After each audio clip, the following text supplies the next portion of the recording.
Hiriyaa dadhabaa. Hiriyaa dadhabaa.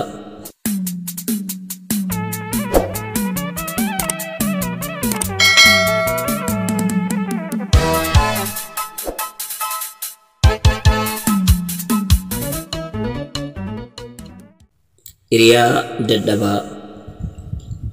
Hiriyaan dadhabaan yoo ati isa caalte sammuu dhukkubsata, yoo ofii si caale ammoo si tuffata. Arraba mi'aayee of fakkeessee gaarii ittiin si gaadi'uuf siif guduunfa kirrii.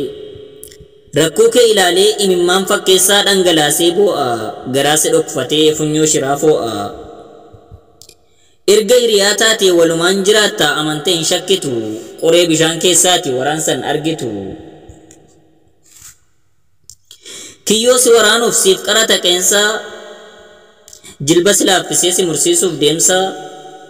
Sirrii miti jedha daandiin adeemsa kee, hamilee si cabsee maseensuuf kaayyoo kee.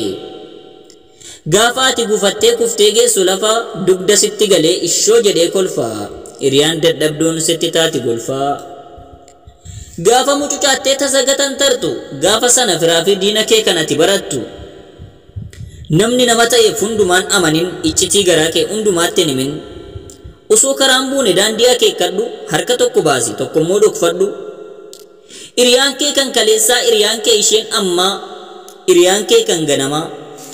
Jarri waliin guddattan waliin nyaattanii saanaa, baay'isteen amanin gaafa barri jijjiirame jaratu si gana. Eenyuyyuun abdatin eenyuyyuun amanin erga rabbiin qofaa, akka fedhes ta'u hin beekan garaa namaaf garaa bofaa. Inni rakkoof bal'oo waliin dabarsite waliin kaffaltee aarsaa, gaafa ati seentii tokkoon caaltu kufaatii kee awwee callaa kee harcaasa, guddina kee hin fedhu fira kee fakkaatee diinaf si basaasa. Gaarii kee dhaga'uun marrumaan saguba, guddina kee arguuf mataatu dhukkuba. Silas diinni diinuma gurraacha fi adii hin qabu, ta'us garuu jechaaf gochi diinaa mogolee si cabsee daandii adeemsa kee addaan muruu hin qabu. Oduu yoo dhageesses gaarii fi amturraa, miila kee micciirin galmatti deemturraa. Jechaaf gocha diinaa walitti qabadhu ittiin ijaari galma kee, abadan cabi itti baqi itti dulloomi kaayyoo kee. Hiriyaa sobaa mannaa, diina dhugaa wayyaa. Hiriyaa sobaa mannaa, diina dhugaa wayyaa. Jeetiin irraa muradhee, ani garaa xiyyaa. Jeetiin irraa muradhee, ani garaa xiyyaa. Osoon dhiisi jedhu, osoon si kadhadhu akka bubbee birraa bir jettee bubbistee, iccitii waggaa meeqaa arra na dubbiste. Gaarummaa koo dhoksitee kee qofan odeessin, nan dhaga'u jettee seenaa koon xureessin.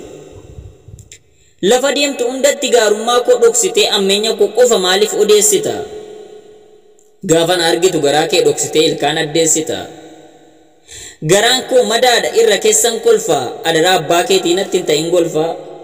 Akkuma ani si lagadde atis na lagadhu achinarraa gori, ani si jibbeeraa deemi carraa kee mokkori. Daandii kan koo cuftee naan qabin illiki, nagaatti siin jedheeraa deemquun nami milki.